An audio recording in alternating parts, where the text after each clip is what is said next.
okay? Because it's not quite 8 o'clock. Okay.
Good evening, everyone. Welcome once again to Amateur Astronomers Incorporated, also known as AAI, for our weekly Fridays at Home presentations.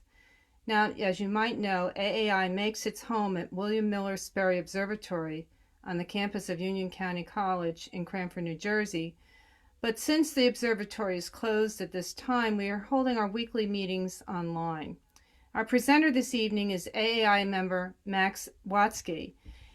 He's been a member of AAI for a few years, and he's a high school sophomore and has given several presentations here at AAI. So the title of his presentation is Life on the ISS. And with that, Max, you can begin. Hi, everyone. The International Space Station is truly a marvel of modern innovation and engineering, the product of decades of hard work and cooperation between dozens of countries around the world. Orbiting Earth hundreds of miles above the surface, the ISS is humanity's home away from home, an enormous machine that makes human life possible in space. It is at once the most expensive science lab in history, the longest continuously inhabited dwelling in space, and arguably one of the most ambitious projects that humanity has ever undertaken. However, while I could spend hours discussing all aspects of the station, the timeline of its construction, or the politics of how it came to be, I want to take a more down-to-earth approach to talking about this topic, if you'll excuse my pun. I want to talk about what it's like to be one of the astronauts aboard, whose everyday lives have been turned, well, upside down by the realities of living in space. This reality is shaped by two important factors. The first factor is that everything and everyone aboard the station experiences weightlessness. Here's what that looks like. The astronaut in the picture floats around freely, and so there's no real difference between being upside down and being upright. This phenomenon is called zero-G, which is different from the idea of zero gravity. To understand why this effect happens, we can look at a situation on Earth. You see, weight is just a measure of how much gravity pulls on an object, and we feel like we have weight because the ground pushes up against us with equal and opposite force to gravity. Now imagine you're in an elevator on floor 100 of a skyscraper. The elevator cables break and you and the elevator start accelerating towards the bottom. You would be in complete free fall, and without the floor to push up against you, you wouldn't feel like you had any weight. In summary, objects in free fall feel weightless because the floor isn't there to push up against them. Astronauts on the International Space Station experience this free fall effect as well. Objects in orbit like the station are pulled downwards by gravity, just like the elevator in free fall. However, the station doesn't hit the ground like the elevator because it's also moving horizontally at about 5 miles per second. This causes the station to fall at a wide curve, missing the surface of the Earth. The result is that the station and everything on it experience free fall and weightlessness without ever hitting the ground. This impacts all aspects of life on the station, as I'll get into. For example, the signals sent by the human body's systems of processing motion and orientation, called the vestibular system, don't line up with the information coming from your eyes when you float around in zero-G, which can result in nausea and headaches for a few hours or days upon arrival to the ISS, pretty much the space equivalent of being carsick. Now, moving on to the second factor. The other factor that affects life on the International Space Station is that it's very expensive to put things in space. The construction and upkeep of the station have cost over $150 billion to date, and it's easy to see why. Launching rockets costs a lot of money, and so each pound's worth of food or water or oxygen or equipment launched to the station in a resupply mission can cost thousands upon tens of thousands of dollars. In order to keep costs down, most resources on the station must be conserved, recycled, or generated on board. This is clear when you look at a picture of the station. Much of the surface area is taken up by solar panels that help the station generate its own electricity, so no fuel has to be shipped up there. While we're looking at the station, we can note that it is not one cohesive unit, but consists of many different pieces or modules put together. The station, at 357 feet long, almost the exact length of a football field, is too big to have been launched all at once and was instead put into space piece by piece, module by module, in a long process that began in 1998 and is ongoing to this day, as new modules are added from time to time. However, the station's size is deceptive.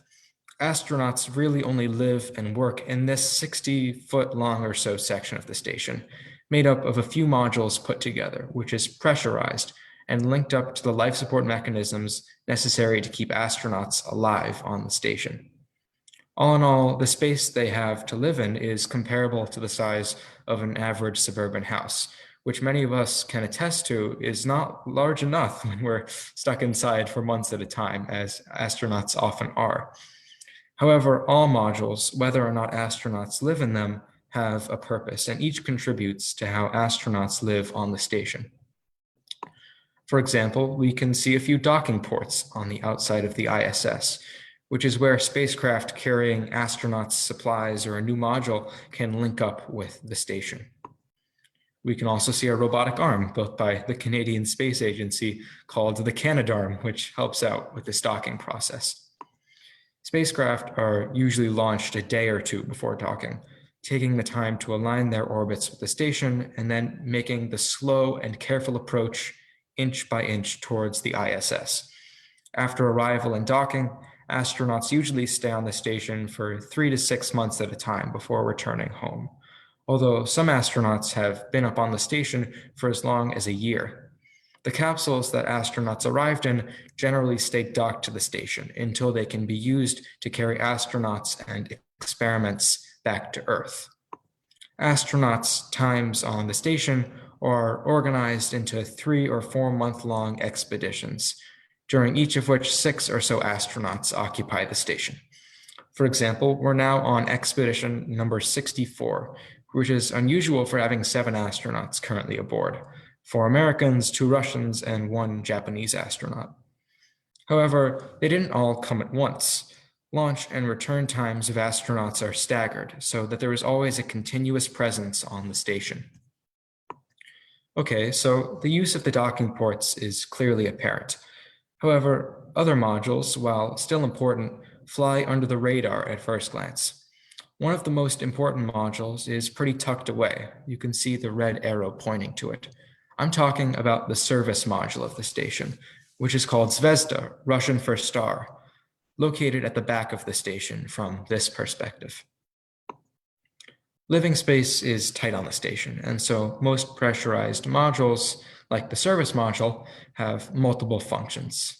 This one has a sleeping area, a fridge, a common area, a treadmill for astronauts, some rocket thrusters, which are occasionally used to adjust the orbit of the station, docking ports, radio antennas, space for experiments, and more. However, what I want to focus on with the service module is the electron system, which produces oxygen for the station in a process called electrolysis. The system works by collecting wastewater and humidity from the station. As you know, water, or H2O, is made up of hydrogen and oxygen, and by running an electric current through the water, you can split it into those 2 gases.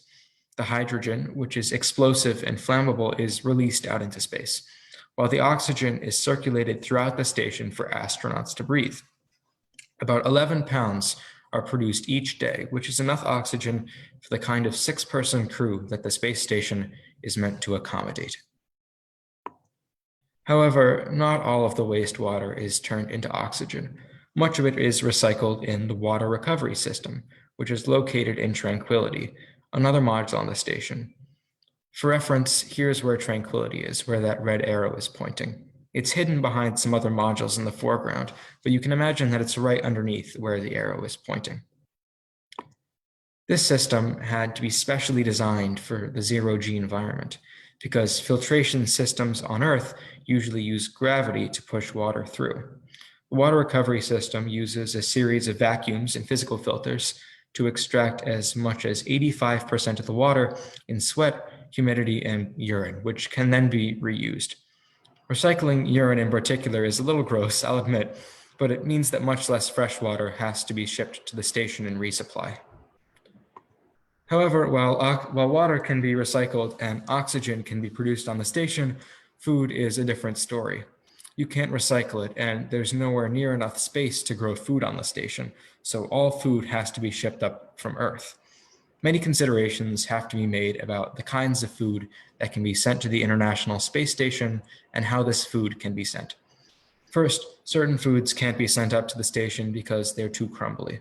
Objects on the station are weightless and float freely, and loose crumbs can clog up vents and get everywhere. Alcohol is also banned from the station because flying the ISS counts as operating heavy machinery. Another big factor is in driving down the cost of getting that food to the station. Food is heavy and takes up lots of weight capacity on resupply missions that could otherwise be used to send experiments or equipment. In addition to this, food needs to be shelf stable. Astronauts will be eating this stuff for months until the next resupply mission. NASA and other space agencies solve these problems in a set of ways. Different types of food have different protocols for preparation. Some foods require no extra preparation and are simply bought from the store, checked for contamination, repackaged, and sent right up there. This category includes foods like beef jerky and granola bars that last a long time on the shelf, don't crumble, and don't have a lot of water. Water content is important because water contributes to much of the weight of most food without providing any nutritional value. Most kinds of food have to be dehydrated before launch to reduce weight and are then rehydrated on the station with the water that is already there. Some food needs to be thermostabilized, which is when heat is used to destroy any microorganisms or enzymes that could cause the food to go bad later. At NASA, the space food preparation process starts in Houston months before launch, when astronauts visit to sample and pick out the food for their mission. Some items on the menu might include scrambled eggs, sweet and sour pork with rice, or chicken fajitas, stuff you would find on Earth. However, after going through the dehydration or thermostabilization process, most food doesn't look or taste as good as it does on Earth.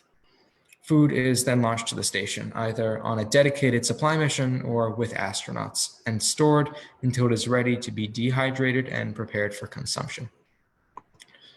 How the astronauts actually eat this food is a topic of discussion in its own right. Just like on Earth, astronauts get 3 meals a day plus plenty of snacks. Astronauts gather for mealtime and snack time in the Unity module, located here where the red arrow is pointing. It serves as a central hub for the station. Dehydrated meals have to be rehydrated, and most food is reheated using a small convection oven. Eating in zero-G is challenging. The feeling of gravity isn't necessary for eating food, but swallowing in zero-G takes more effort than here on Earth. In addition, the zero-G environment means that fluids flow much more easily to the head, clogging up astronauts' sinuses and making it much harder to taste things, meaning astronauts usually have to douse their food in hot sauce to get any flavor out of it. Most days, astronauts eat the usual space food, but sometimes special treats are brought up for astronauts' birthdays or holidays. A couple pieces of fresh fruit are also usually thrown in with resupply missions, which are worth their weight in gold to astronauts who are used to eating dehydrated food. It really goes to show how much we take for granted in terms of food down here on Earth. Eating in space is a messy process, and astronauts have to clean up after themselves. Utensils are washed using little towelettes, which are disposed of along with all the food packaging. Astronauts have to throw away the stuff at some point, and it's done by taking advantage of some of those cargo resupply ships that frequently dock to the station. Some of them are designed to safely bring experiments and astronauts back to Earth, while others burn up in the atmosphere on the way down from the station. Astronauts use the second kind of spaceship to cleanly throw out all of the waste that builds up from their day-to-day activity. It all disintegrates in the heat of the atmosphere. On the topic of cleanliness, astronauts have to look out for their own hygiene too. Being unhygienic is not only really gross, but it can lead to a dangerous environment in which disease can be spread very easily in the close quarters of the space station. As a precaution, astronauts have to go into quarantine for weeks before they launch to the station to lower the chances that they'll bring any diseases up there, and the hallways and passages of the station have to be regularly sprayed with disinfectant to kill off any stray microorganisms or pathogens, which I'm sure is something you can all relate to. In addition to this, astronauts must also bathe, brush their teeth, and shave, just to name a few things that they do to maintain a hygienic environment. Conditions on the station mean that astronauts can't wash themselves the same way they do on Earth. There's not enough water to provide showers for the astronauts, and water doesn't flow in zero-G anyway. It just sort of floats. To get around this, astronauts use water and a towel with cleaning solution to wash their hands and bodies, and use a special no-rinse shampoo to wash their hair. Any water that is used during grooming has to be stored in bags so it doesn't float away. When it comes to brushing your teeth and shaving on the station, I'll let one of the experts, former Canadian astronaut Chris Hadfield, who's sort of a celebrity in his country, do the talking. Let's look at brushing your teeth first.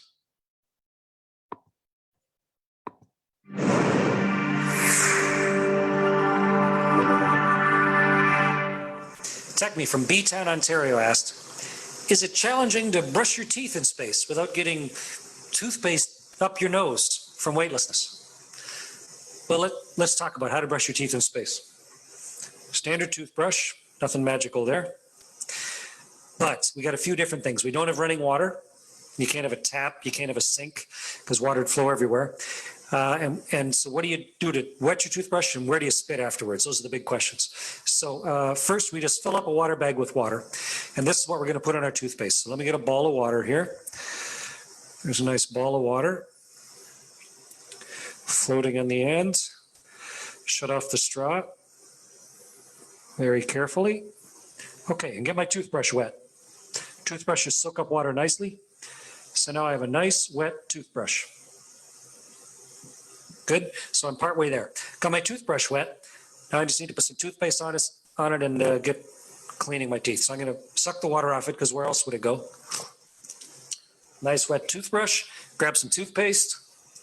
We just use standard toothpaste in space. Squeeze a little on, not too much because you're gonna have to clean it up later. Okay, so there's my toothpaste on my toothbrush. It's wet. It's ready to go. It's loaded. Brush my teeth just like normal. Get them all, especially the ones in the back.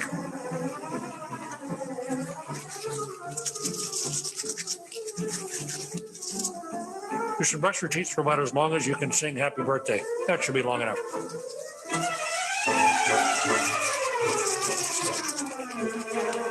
Okay, so now what I'm gonna do, I've got a mouthful of toothpaste stuff. I got a dirty toothbrush. So what I do is I just swallow the toothpaste. It's edible, won't kill you. And what else am I gonna do? Put it in a rag and have a dirty rag? Doesn't make any sense. So in space, you just swallow your toothpaste. It leaves my toothbrush just a little bit dirty, so I need to find where my water went and rinse it out.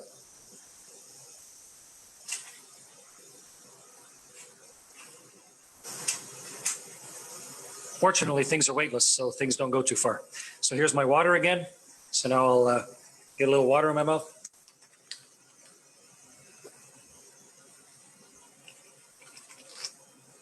Rinse out my toothbrush.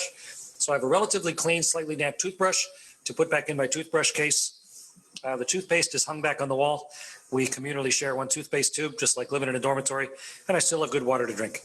And it doesn't go up your nose. There's nothing to push it up your nose. It just floats, so it works fine. That's how you brush your teeth in space. Great. Excuse me. And now for shaving.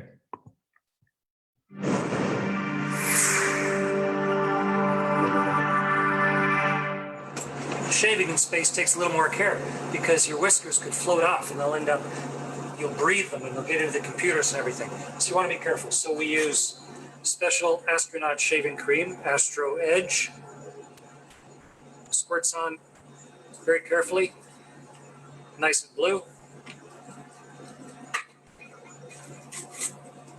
Regular razor. And then your feet locked securely in place. Carefully shave, wiping the razor every time on a cloth because there's no sink. Velcro sticks. And then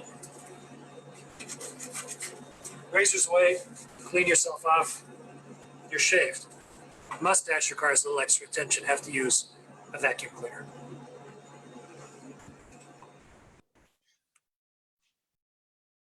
Okay. Let's see if I can. Oh, now they're both playing at the same time. That's good. Okay. So you may have noticed that Chris Hadfield is wearing clothes in those videos. Corny transition, I know. Of course, that seems trivial to us, but astronauts on the International Space Station, just like in everything else they do, have a different approach to clothing than we do here on Earth. Astronauts bring up a few articles of clothing when they launch to the station: shirts, shorts, pants, underwear, etc. The International Space Station has climate control systems that keep the temperature and humidity at a comfortable level, so astronauts can dress pretty much the way we would indoors here on Earth. However, they don't have too many options in terms of wardrobe. Clothing takes up weight, and bringing a large variety of clothing to the ISS would cost a lot of money and take up a lot of valuable space. Okay, no problem. The astronauts can just wash all the clothing they have frequently, right? Well, there's no laundry machine on the ISS, and astronauts can't wash their clothes by hand because there's not enough water. The ingenious solution that the brightest minds in the world have come up with to solve this problem: just reuse your clothing for a few days or weeks and then throw it out once it gets too dirty. It's gross, I'll admit, and your mom will yell at you for it, but that's just part of the price astronauts must pay for the chance to live in space. Another challenging but seemingly trivial problem that had to be solved about life on the station is sleep. Humans naturally carry out their lives in a 24-hour cycle centered around the motion of the sun, but this natural rhythm breaks down for astronauts on the station. Going about 5 miles per second around the Earth, the ISS sees 16 sunrises and 16 sunsets every 24 hours. So instead of basing daily schedules off of local time, which would call for a 90-minute day, astronauts plan their days according to Greenwich Mean Time, turning off station lights for astronauts to sleep during nighttime in that time zone. Greenwich Mean Time is more or less the standard time for Earth, and located around where England is, it's a compromise between the main ISS mission controls in Moscow and Houston. When it's night in Greenwich Mean Time Zone, astronauts are given about 8 hours to sleep, although they usually only sleep for 6 hours of that time on average. Astronauts sleep in their crew cabins, which are the closest thing to personal space they got on the station. These cabins are only a little bigger than the average closet, probably about the size of a phone booth. And so astronauts sleep upright in sleeping bags next to their personal possessions and a laptop for work and personal use. It's pretty cramped, but sleeping upright on the station doesn't feel any different from sleeping on the floor because of weightlessness. However, if you don't move around in zero-G while sleeping, a bubble of carbon dioxide could build up around your head and start to suffocate you. So crew cabins have to be especially well ventilated to circulate out the CO2. Other problems also need to be taken into account. Sleeping bags need to be tied to the wall in order to make sure that astronauts don't float away as they sleep. This configuration takes some getting used to. The weightless sleeping arrangement, combined with the noise of all the station's life support machines, combined with the crampedness of the crew cabins, can make it hard for some new astronauts to sleep on the station. However, from what I've read, everyone grows used to it with time. Now, of course, we don't spend millions upon billions of dollars maintaining the station so astronauts can eat and doze off all day. They have to work just like the rest of us. A couple of things that a day's work might consist of is fixing things inside the station or performing a spacewalk.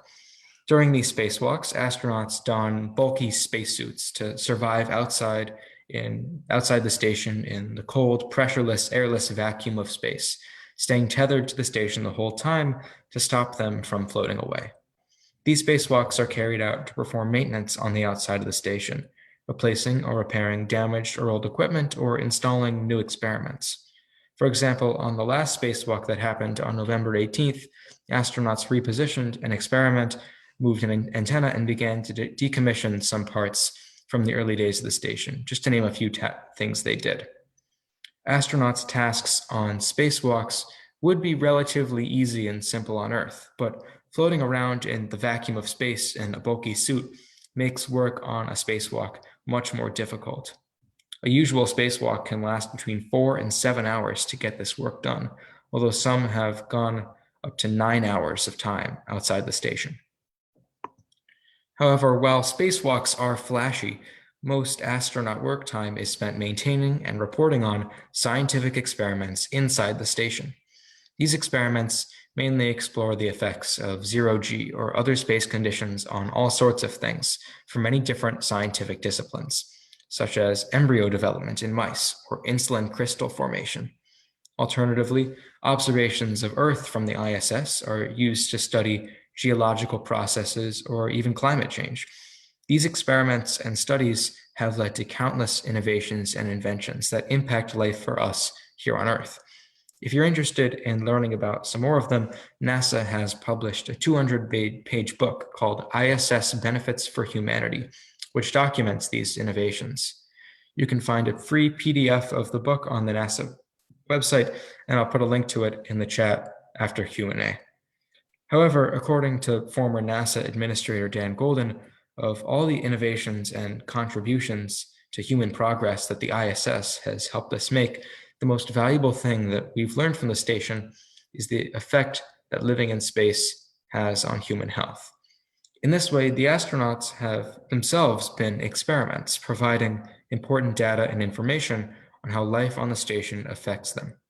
Using this research, we've drawn a number of conclusions about how space impacts the human body.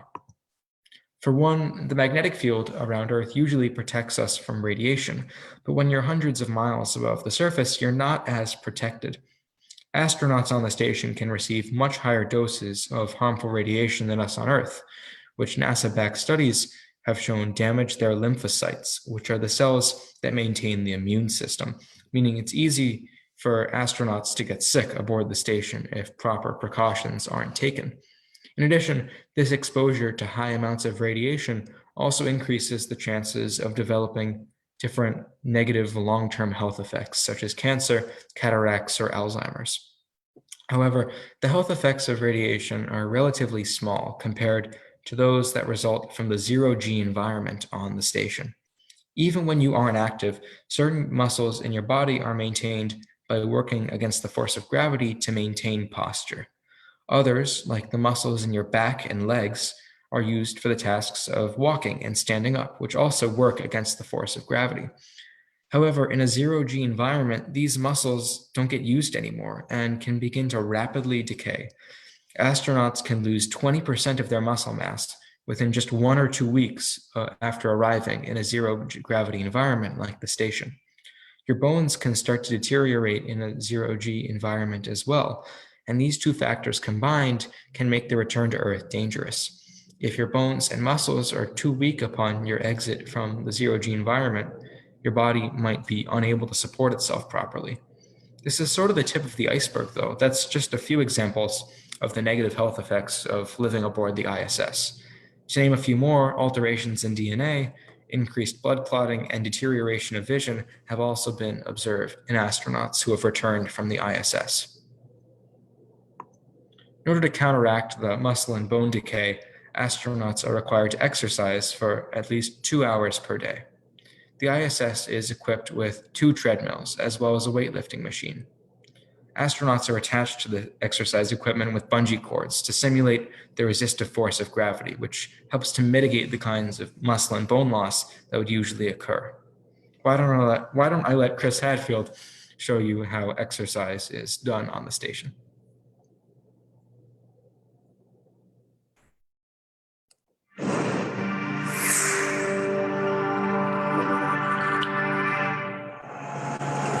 Weightlessness is cool. It gets you do things you just can't do anywhere else. You can fly and float and turn, but it doesn't come for free.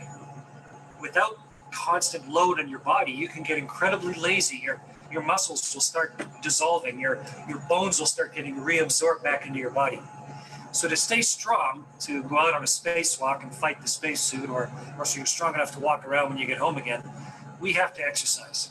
We have to demand that our body stay strong.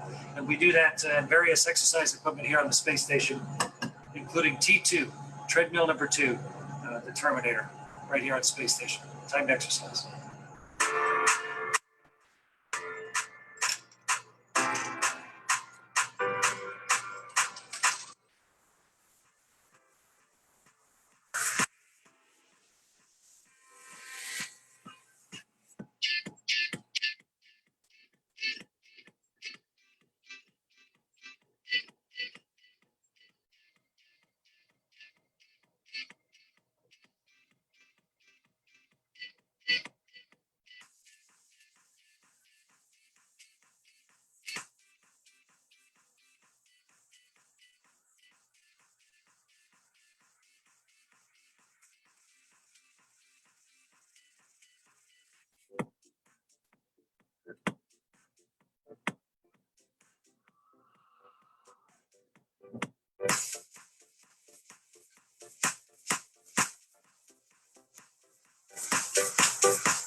So, makes sense?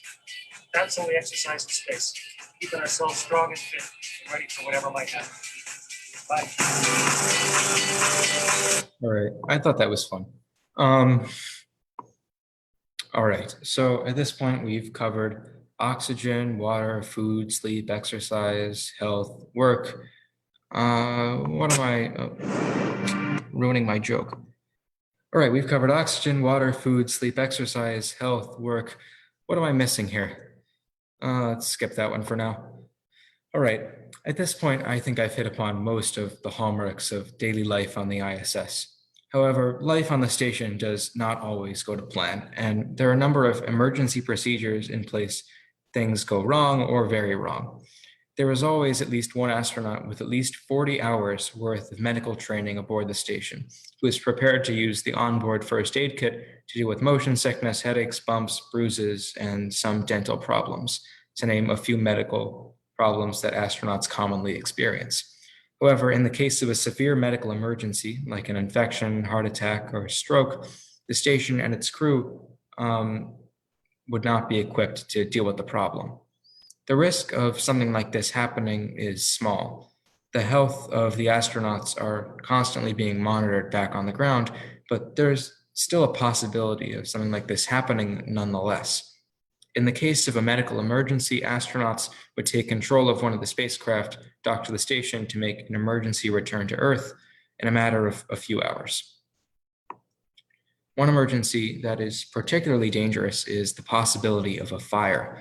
The inside of the station is much more oxygen-rich than the air on Earth, giving fires the potential to spread rapidly if not contained. The ISS has several smoke detectors that would alert the crew to the presence of a fire, while also shutting down ventilation to the affected area in an effort to smother the blaze.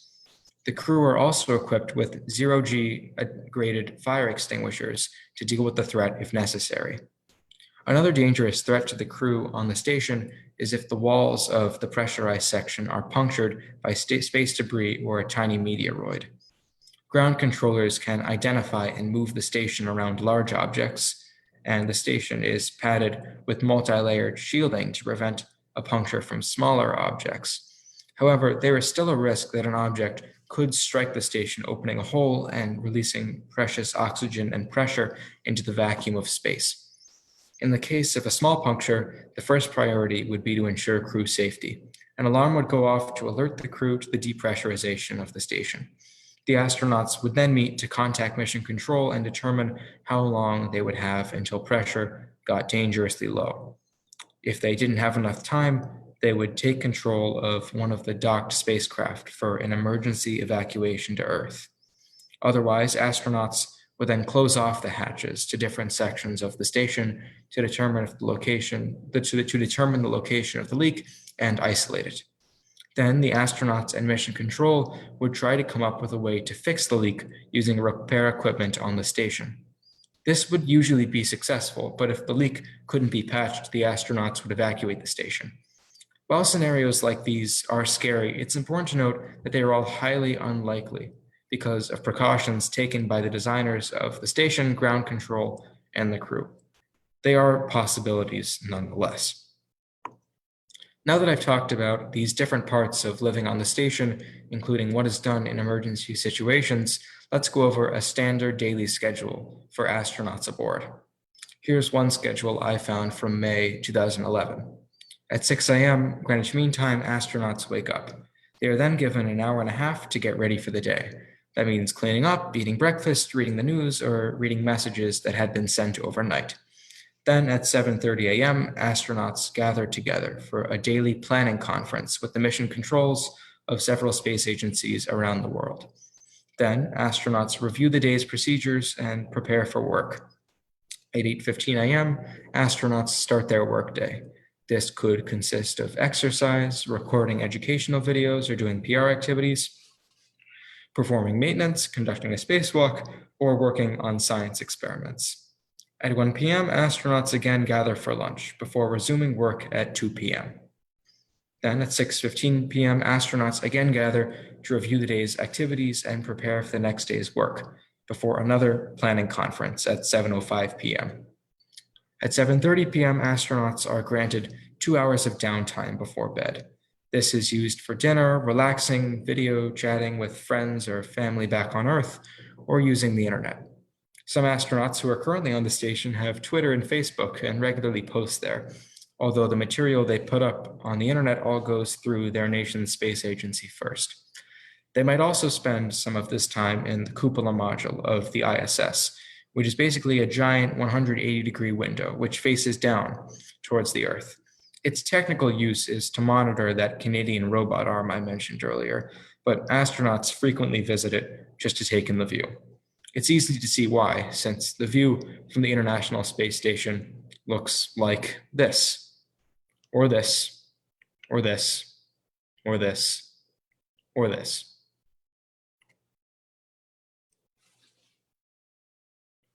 And with that, I'm about finished here. Thank you so much for taking the time to listen to me today. I did my best to cover as much as I could in the most straightforward way possible, but I'm sure there's still plenty of questions you might still have. You can ask me now using the chat feature, or you can reach out to me over email via the contact section of my website, nebulousastronomy.com. Thank you. Thank you so much, Max. That was a very informative presentation. I really loved how in-depth you went. We do have a question in the Q&A section, which I'll be reading out. So this is from Mr. Riguero. Why are some of the solar panels different in color? For example, gold and dark gray. That's an interesting question. Let me go back to that slide. Let's see. I'm pretty sure that's just the way that the light is hitting it from this angle. There might be a difference though, and I'm not exactly sure why, but that's a great question. We also have a comment from Mr. Rule. Great presentation, Max. Well done. Oh, thank you. I appreciate it. All right. Do we have any other questions? Please feel free to put it in the chat or raise your hand if you'd like me to unmute you.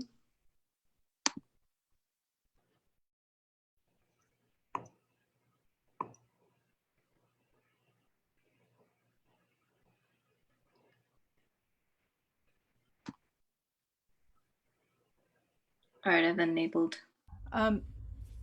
There's a couple of questions in the chat. Oh, okay. I'm sorry, I misdirected questions. Oh, I apologize. All right, so from Ms. Duca, we have, is there any oxygen sent up from the Earth? So from what I understand, almost all oxygen can be generated on the station. They had to bring it up when the modules were launched, and I'm pretty sure that every once in a while, like every several years, they might have to bring up some new oxygen, but for the most part, it's completely self-sufficient. And water is brought up instead, which can then be converted into oxygen. All right, we have one from Ms. Lou West. Tell us about hobbies in space. Yeah, so astronauts don't get too much free time, but they get enough to do some hobbies, I guess. In the first picture that I showed you, you had an astronaut playing the flute. Pretty sure that was done for an educational video, but that might be one such hobby. I was reading about how one astronaut grew plants in their free time using some of the seeds that came in their food. And they grew it out of an old pair of shorts that they were going to throw out, but he decided to reuse. Fertilizer already. All right, so we have one from Mr. Ashcraft. What's in the sections to the left and right of the crew's quarters? Let's see, let's go back to the, so you're talking about, I'm assuming you're talking about these sections. Can you see my mouse? Yes. Yeah, these sections. From my understanding, these house some electrical equipment and mostly serve as offering structure for these radiation panels, which release excess heat from the station, and for the solar panels, which provide power for the station. We have a comment from Ms. Kathy Q. Thank you so much for the delightful presentation. Much fun. Thank you so much. I appreciate it. We have a question from Stephen. What type and how much personality testing do the, I think the question is incomplete. Oh, candidates go through. So what are their personality tests the candidates go through? So I'm a little bit unsure about this. Correct me if I'm wrong, but I remember reading about how astronauts do have to get tested to make sure that they're not predisposed to certain emotional problems or excess stress, because being on the space station is pretty stressful. You have a strict schedule and you have to get work done, and the eyes of the world are on you. And so some aspect of personality testing, I would guess. Okay, and from Mr. Stravinsky, what does it smell like? Ozone generated by the electronics. I'm not sure. Maybe the station has a distinct smell. I didn't come across anything in my reading for this presentation that talked about that, but that's something to look into. It's an interesting question. From Mr. Conti, is there any astronomy science done from the ISS? So there is actually a small telescope up there, but it's pointed down, actually. It's used for some of those geological studies. From my understanding, it would be hard to do astronomy science since you can't really, the station is moving around the Earth pretty fast, and you'd have to bring up a lot of extra equipment to turn the station into a space telescope. But there is a lot of physics science that's done on the ISS. Which is related to that. All right, that's all the questions we had in the chat. The people that I've unmuted are the ones who had their hand raised. If you would like, you could unmute yourself and ask your questions.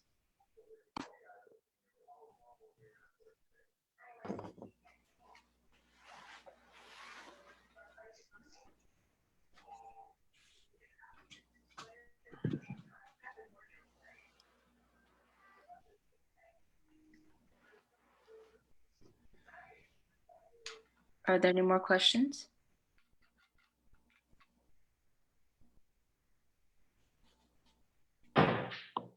We have a comment from Mr. Ashcraft. Good show, Max. Oh, thank you so much. I appreciate it.